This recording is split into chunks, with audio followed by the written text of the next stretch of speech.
बच्चों अब मैं स्टार्ट कर रही हूँ क्लास 10 मैथ्स की एक्सरसाइज 3.2 का क्वेश्चन नंबर 4 का थर्ड पार्ट में आपको इक्वेशन गिवन है। आपको बताना है कि कंसिस्टेंट है इनकंसिस्टेंट है। अगर कंसिस्टेंट है तो उसका ग्राफिकल सॉल्यूशन शो करना है, ठीक है। तो सबसे पहले हम फाइंड कर लेंगे इसमें a1 b1 c1 and a2 b2 c2। तो ये हमारी इक्वेशन फर्स्ट हो गई और ये हमारी आ गई इक्वेशन सेकेंड, ठीक है। तो इक्वेशन फर्स्ट से हम फाइंड करेंगे a1 b1 और c1। तो यहाँ पर हमारा a1 क्या है, x का कोफिशिएंट 2, b1 y का कोफिशिएंट क्या है 1 एंड c1 क्या है हमारा -6, ठीक है। ऐसे ही हम फाइंड करेंगे इक्वेशन 2 से a2 x का कोफिशिएंट 4, b2 y का coefficient with sign -2 and c2 आपका है -4, ठीक है। अब हम रेशो फाइंड करेंगे a1 अपॉन a2। a1 है 2, a2 है 4, देन 2 1 ज़ा 2, 2 2 ज़ा 4, 1 अपॉन 2। अब फाइंड करेंगे b1 upon b2।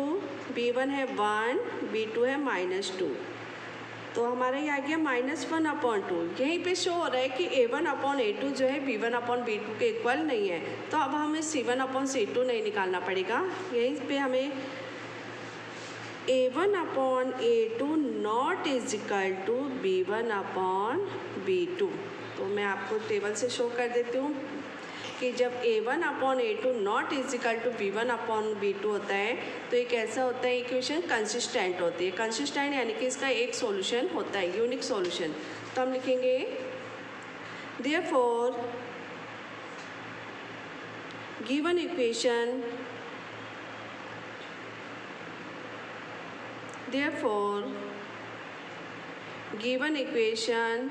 is consistent। अब कंसिस्टेंट है तो इसका ग्राफिकल सॉल्यूशन भी देना पड़ेगा, ठीक है। तो हमें इक्वेशन फर्स्ट से ए बी पॉइंट और इक्वेशन 2 से सी डी पॉइंट ले लेते हैं, ठीक है। तो हम ले लेंगे from equation first.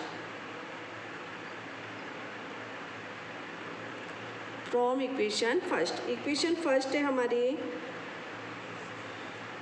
2x plus y -6 is equal to 0। Then 2x plus y is equal to 6। अब हम एक टेबल लेंगे,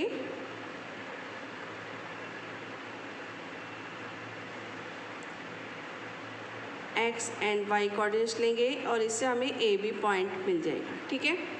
तो हम क्या करते हैं, x की जगह क्या रख लेते हैं, 0 रख लेते हैं, ठीक है। तो मैं यहाँ शो कर देती हूँ। अगर x की जगह 0 रखेंगे तो 2 × 0 plus y is equal to आ गया 6, ये पूरा 0 हो गया। Then y is equal to आ गया आपका 6, ठीक है। अब हम y की जगह 0 रख लेते हैं।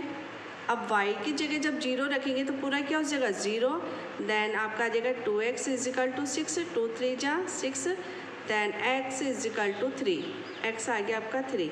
तो हमें a पॉइंट मिल गया है 0 पे 6, पहले x कोऑर्डिनेट्स लिखते हैं, और b पॉइंट मिल गया हमें 3 पर 0। ऐसे ही हम इक्वेशन 2 से सी डी पॉइंट ले लेंगे फ्रॉम इक्वेशन सेकेंड नोट कर लेंगे 4x - 2y -4 is equal to 0। Then 4x - 2y is equal to 4। फिर हम एक टेबल लेंगे। अब हम लेंगे फ्रॉम इक्वेशन 2 है हमारी 4x - 2y -4 is equal to 0, ठीक है। तो हमने यहाँ पे नोट कर लिया 4x - 2y -4 is equal to 0, then 4x - 2y is equal to 4, ठीक है। अब हम क्या करेंगे, यहाँ पर C और D पॉइंट फाइंड करेंगे। x and y, C and D, ठीक है। x इज इक्वल टू क्या रखेंगे 0, हमने x की जगह क्या रख दिया 0, ठीक है। अब यहाँ पे हम देख लेंगे, अगर हम x की जगह 0 रखेंगे तो पूरा 0 हो जाएगा। -2y is equal to 4, then 2 से 4 को कट कर देंगे, 2 2 ज़ा 4, then y is equal to आ जाएगा -2। ठीक है। अब y इज इक्वल टू 0 रखेंगे, तो जब y इज इक्वल टू 0 रखेंगे तो पूरा क्या हो जाएगा 0, then 4x is equal to 4, 4 1 ज़ा 4, x कितना आ जाएगा 1, ठीक है। तो हमारा जो यहाँ पर C पॉइंट मिल रहा है वो मिल रहा है 0 पर -2, 0 पे -2, और D पॉइंट मिल रहा है 1 पर 0, ठीक है। ये अब हम इसको क्या करेंगे, ग्राफ में प्लॉट करेंगे। तो मैं आपको शो कर देती हूँ ग्राफ में कैसे इसको फाइंड प्लॉट करेंगे। ये है हमारा ग्राफ पेपर, ठीक है।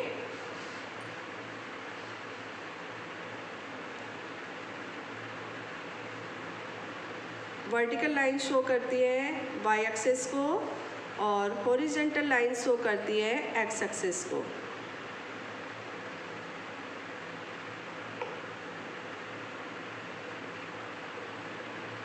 ठीक है।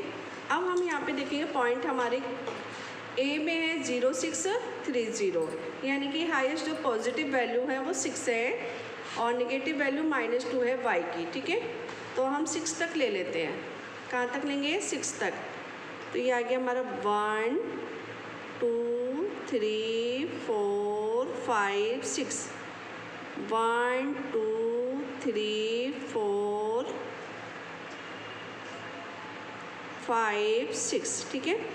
और हमारे जो माइनस वैल्यू है वो है y -2, ठीक है। तो y जो है -2 ले लेते हैं नीचे, यानी कि y नीचे माइनस का होता है, तो -1 और -2, ठीक है। ये -1 और -2 ले ली।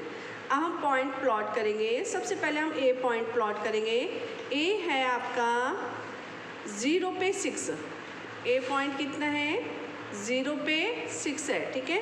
तो हम 0 लेंगे, x कोऑर्डिनेट 0 और y कोऑर्डिनेट्स होगा आपका 6, x कोऑर्डिनेट 0, तो हमारा ये ओरिजिन पॉइंट है, यहाँ पर x भी 0 होता है, y भी 0। अब इस x 0 पे y क्या है 6 है, यानी कि पॉजिटिव है। तो पॉजिटिव के लिए हमें ऊपर चलना पड़ता है और नेगेटिव के लिए हमें नीचे जाना पड़ता है, ठीक है। तो हम 0 पे 6 पॉजिटिव है, तो हम इसी पॉइंट पर ऊपर की ओर चलेंगे। और कहाँ तक चलेंगे, जब तक 6 ना आ जाए। ये हमें मिल गया ए पॉइंट 0 पे 6। अब हम बी पॉइंट प्लॉट करेंगे, ठीक है। बी पॉइंट है आपका,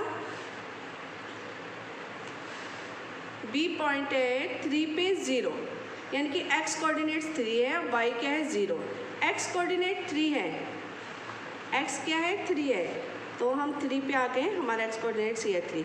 अब इस पर y 0 है, ना तो पॉजिटिव है और ना ही निगेटिव वैल्यू क्या है 0 है, तो ना तो हम ऊपर की ओर जाएंगे और ना ही हम नीचे की ओर आएंगे, हम यहीं पर रुक जाएंगे, ठीक है। तो ये आ गया हमारा बी पॉइंट, बी मिल गया हमें 3 पर 0। अब हम ए बी लाइन ड्रॉ कर लेंगे, ए और बी लाइन को हम ड्रॉ कर लेंगे। ये अब हम सी पॉइंट प्लॉट करेंगे, ठीक है। अब हम चेक करेंगे हमारा सी पॉइंट है कितना। सी पॉइंट है आपका 0 पे -2 है, यानी कि x कोऑर्डिनेट 0 है और y कोऑर्डिनेट्स क्या है -2, x कोऑर्डिनेट्स 0 और y कोऑर्डिनेट्स -2, तो x कोऑर्डिनेट्स कहाँ होता है 0, यहाँ पर। अब y कैसा है माइनस का है, तो प्लस के लिए हमें ऊपर चलना होता है, माइनस के लिए नीचे, तो हम इसी पर -2 पर जाएंगे, y -2, तो इसी लाइन पर हम चलेंगे और -2 पर आकर रुक जाएंगे। ये मिल गया हमें सी पॉइंट।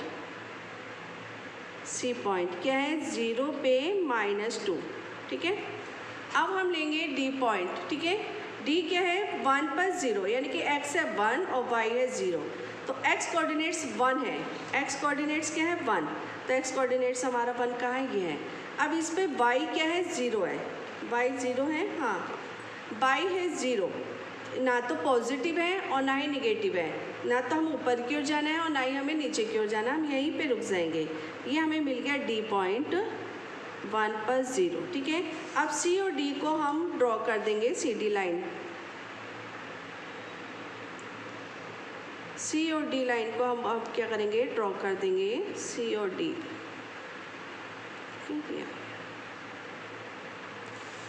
अब सी और डी लाइन हमने ड्रॉ कर दी है, ठीक है। अब ड्रॉ करने के बाद हम देख रहे हैं कि इन ए बी और सी डी का जो इंटरसेक्ट पॉइंट है वो ये है। सी और डी का इंटरसेक्ट पॉइंट कौन सा है? ये वाला पॉइंट आ रहा है, इसको हम नाम ले लेते हैं पी। पी हमारा इंटरसेक्ट पॉइंट आ गया, ठीक है। अब इस पॉइंट से हमें बताना होगा कि x की वैल्यू कितनी है और y की वैल्यू कितनी है, ठीक है।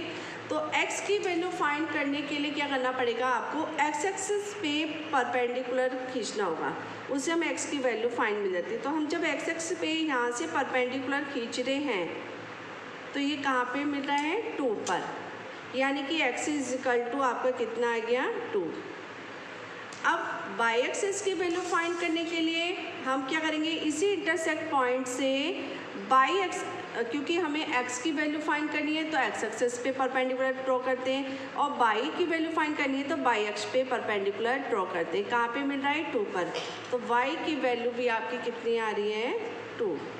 तो आपका जो x और y की वैल्यू आ रही है वो कितनी आ रही है? 2 आ रही है। तो हम यहाँ पे लिख देंगे कंसिस्टेंट है तो 1 सॉल्यूशन। सॉल्यूशन करने के बाद आपका जो आंसर आ रहे हैं, यहाँ पर हमें एक लाइन और ड्रॉ लिखनी पड़ेगी। Given equation has 1 solution, given and यहाँ पर लिख लें, and given equation has 1 solution, ठीक है। तो अब हम यहाँ पे हैज़ 1 सॉल्यूशन, तो यहाँ पे लिखेंगे x इज इक्वल टू आपको कितना आ रहा है? 2, और y इज इक्वल टू भी आपकी वैल्यू कितनी आ रही है? 2। अब यहीं से हम आंसर भी चेक कर लेते हैं कि क्या ये आंसर हमारा राइट है। तो हम यहाँ पे देखो, हमें जो इक्वेशन दे रखी है, क्या है आपकी equation? 2x plus y minus 6 is equal to 0, then 2x plus y is equal to 6। हम यहीं पर जस्टिफाई भी कर लेंगे, ठीक है, जस्टिफाई, ठीक है। तो 2x plus y is equal to 6 आ गया, ठीक है। तो x की वैल्यू हमें कितनी मिल गई? 2 प्लस y की वैल्यू कितनी है? 2, 2 2 ज़ा 4 plus 2 is equal to 6, then 6 is equal to 6। ये दोनों क्या है? इक्वल आ रही हैं, तो यानी कि हमारा आंसर बिल्कुल राइट है। क्लियर हो गया? आगे समझ में बच्चों आपको? अगर कोई इस क्वेश्चन से रिलेटेड कोई प्रॉब्लम है तो आप कमेंट बॉक्स में लिखकर भेज सकते हैं।